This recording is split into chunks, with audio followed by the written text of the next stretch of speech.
branch for an agency of the U.S. Department of Agriculture called the Economic Research Service. And the Economic Research Service does a farm income forecast 3 times a year, once in February, once in August, and once in November. And if you go to the ERS website, you'll be able to see many of the charts that I'll be presenting here, as well as a write-up and lots of data on farm income. The finance part is referring to the balance sheet, so you have income and you have assets, debt, and equity. So we come up with those forecasts 3 times a year. This is the first time that we'll be doing one for 2016. So this is our first forecast for 2016, very early in the year, of course, so not a whole lot is known about outcomes, although I would point out that our forecast applies for the calendar year. Sometimes in agriculture they talk about calendar year versus marketing year. We're talking about the calendar year 2016, meaning that we're including everything that's happening from January through December, including the sales of the crops and livestock that you know, harvest that may have been occurring in September and in the fall of 2015. We're including that information. So we really have lots of information about 2015 harvest at this point, and that's built into our 2016 income measure. So just to get going, these are some of the main points I'm going to be talking about, and they kind of become more and more detailed as you go down the list. The first summary point that I want to make is that our forecast for 2016 indicates that farm income is going to be going down by moderate amounts in 2016 relative to 2015. 2.5% decline in cash farm income. That is really the cash money coming in and the expenses going out. That's what net cash farm income is. Net farm income is down slightly more, 3%, and net farm income is referring to everything that's in cash farm income, but it's also defined to include some things that aren't cash revenue or cash expenses. So it's a bit broader version of farm income measure. So those are down by 2.5 to 3%, moderate amounts, much less than the 2014 to 2015 declines for both of those, which were 29% and 40% respectively. And in fact, it's the third year of decline, but we're saying that this third year is very moderate compared to the previous years. So then drilling down a little bit more, on the value of the ag sector production is down by 2.1% relative to 2015.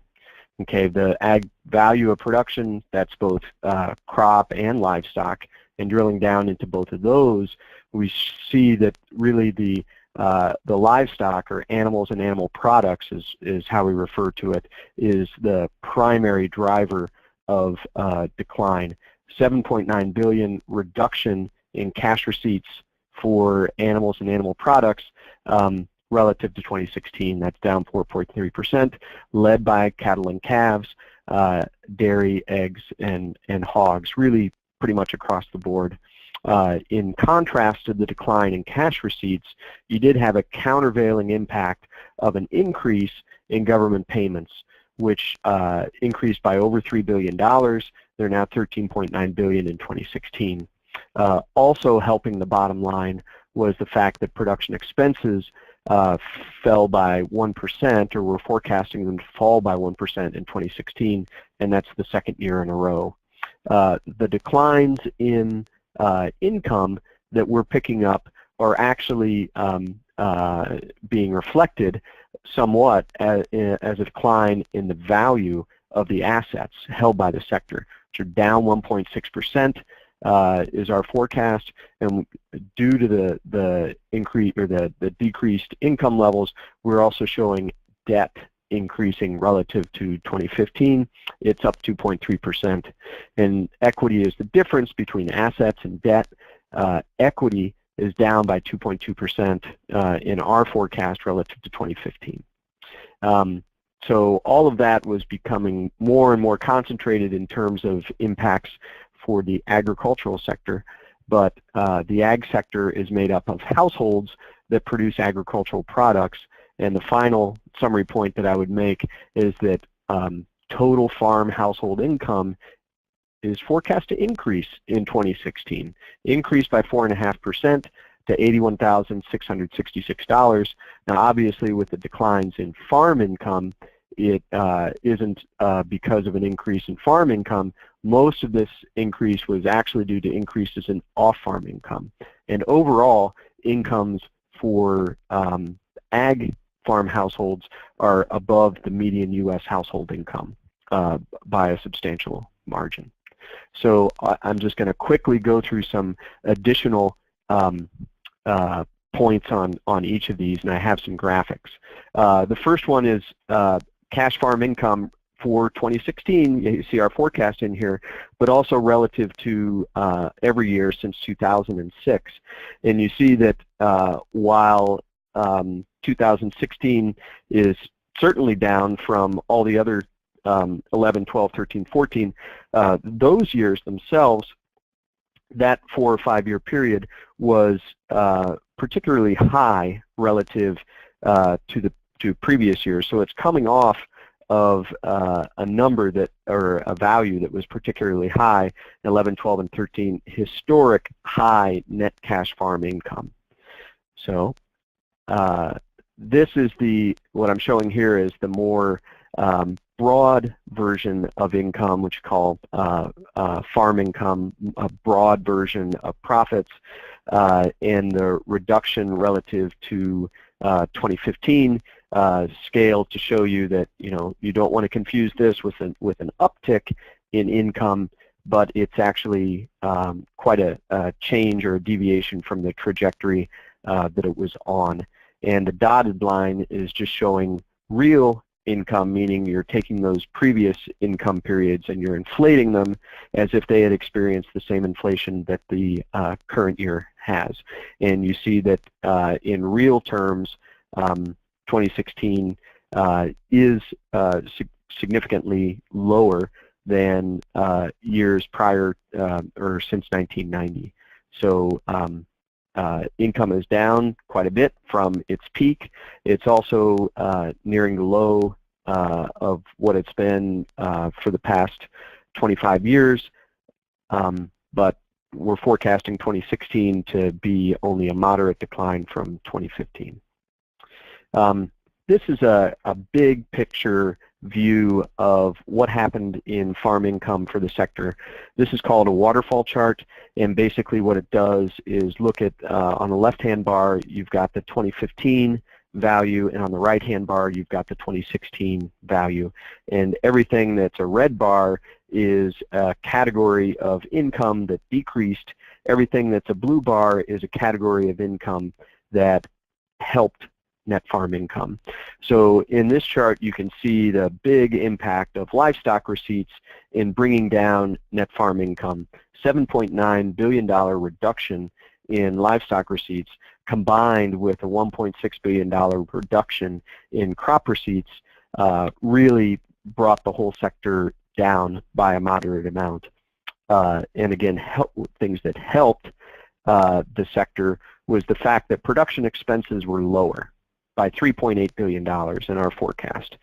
So $3.8 billion less expenses mean you have more income left over at the end of the year. Government payments also contributed quite a bit, and it came close to counterbalancing the effect on crop receipts, but didn't erase it. The previous slide, one of the things that we were focusing on was receipts and what happened to crop receipts and livestock receipts. So a receipt is a combination of a price and a quantity. So we can decompose the effect of cash receipts reduction to changes in quantities and changes in prices.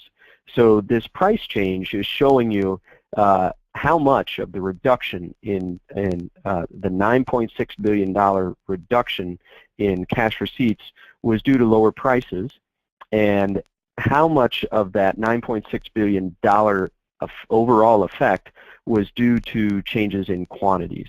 And here it becomes apparent that really the change in prices are driving this reduction in cash receipts.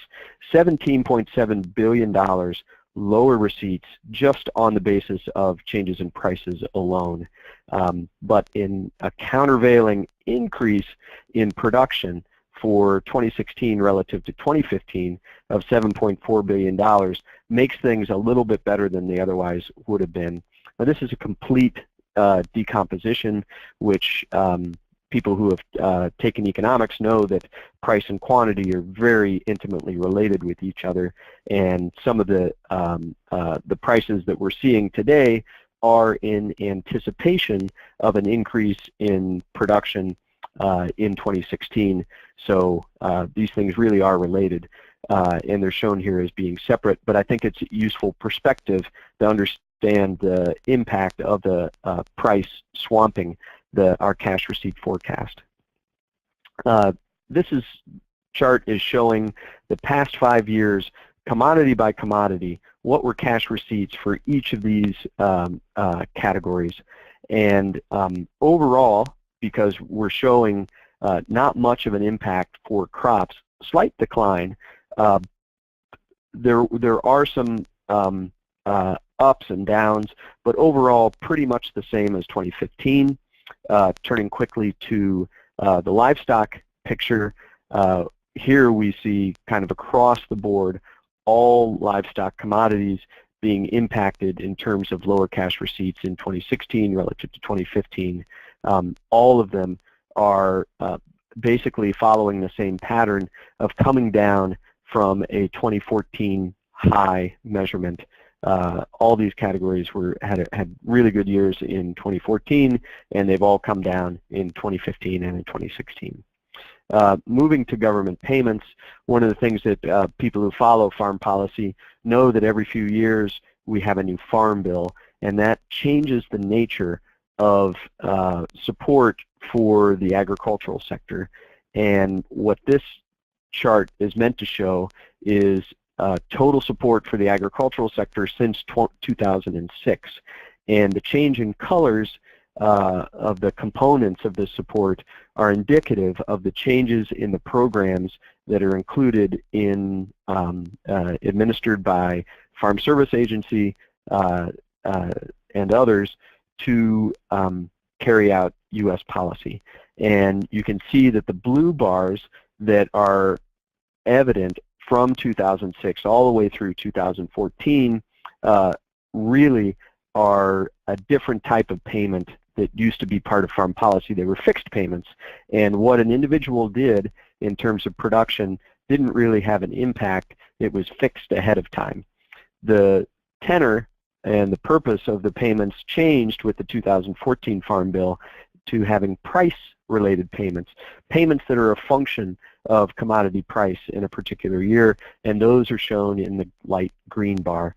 So the increase in government payments, the green bar government payments in 2015 and 2016 are because of the new Farm Bill, but the increase in the 2016 are really relative to 2015 is not because they changed the program, but because payments were triggered because of low prices and low forecast revenues. There are two main programs: the price loss coverage program that's focusing payments to peanuts, wheat, and long grain rice, and the ARC program.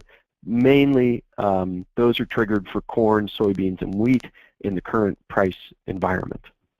I did mention that production expenses were down by 1%. This is a chart to show you how rare that is for production expenses to be dropping 2 years consecutively in a row. The lighter bar is our nominal prices, and those have been on a very upward trajectory for a number of years, particularly at the beginning of this decade, and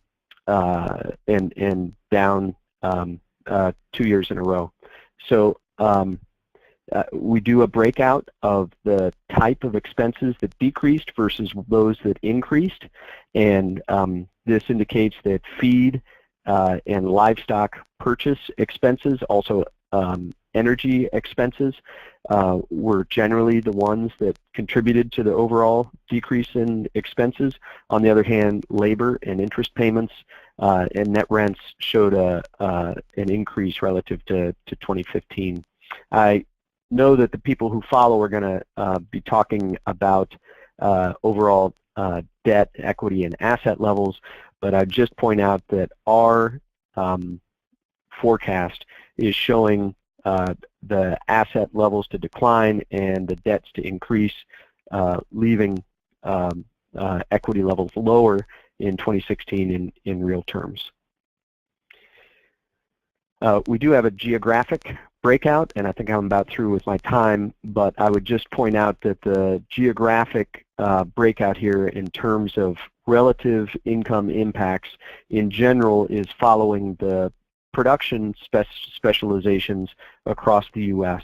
So we do show Northern Crescent, the red area, as decreasing by 10% for 2016. That's our forecast, and that has to do with dairy for the most part being so heavily impacted in our 2016 reductions in dairy income. We also have the fruitful rim decreasing by 4.7, so all those orange bits and regions. That's impacted by dairy as well, but it's also impacted by processed vegetables, in particular processed tomatoes. Those prices and production are forecast to be down in 2016. Could be an impact of the drought, but you know that's what we have in there in terms of reductions. On the other hand, we have the Mississippi Portal, which is a big rice, cotton, peanuts, and soybeans region, increasing by 7.2% relative to 2015, and in general being coming ahead in 2016 in our forecast. In contrast to that, we have the Heartland region, little change relative to 2015, down by 0.1%, and that has to do with the mainly crop specialization that's followed by heartland regions. I do have some net cash farm income charts that may be useful, and please contact me if you'd like a copy of them. But this is looking at averaged impacts for large-sized farm businesses, those with net cash farm income, or I'm sorry, gross cash farm income, so total sales, greater than $350,000. So really these are large commercial-sized farms, and we're showing for that class of farm, dairy incomes are going to be most impacted. Just one last thing that I do want to make sure that I talk about, because I introduced it earlier, was the total household income picture. So these slides show 2014, 2015, and 2016 household income, and it's decomposed into farm income and off-farm income, and then total household income. And these are median values, and unlike averages, you can't take medians and add them together and come up with a total. But I think they do tell an interesting story in terms of the median, at the median, off-farm income for the 2 million farm households in the U.S. is a really key component to contributing to total overall well-being. Many farm households, nearly all of them, do have other occupations, other jobs, and earn income from other sources. And the final slide is breaking out all farm households into 3 different types: residential, intermediate, and commercial. And a lot of what you see in terms of impacts from the 2014 to 2015 reduction in farm income is being experienced by commercial-sized farm households, greater than $350,000 in gross cash farm income. And you can see, looking across all these categories, it's really the commercial farm households that, if you look just at the red line for each of them, that show the biggest impact from the reduction in farm incomes in 15 relative to 14, and you can also see the impact in 2016 as being somewhat moderated. And in fact, for commercial farm households, we showed their farm income is actually increasing by a slight amount. So with that, I'm please hand it over to the next speaker, Karen.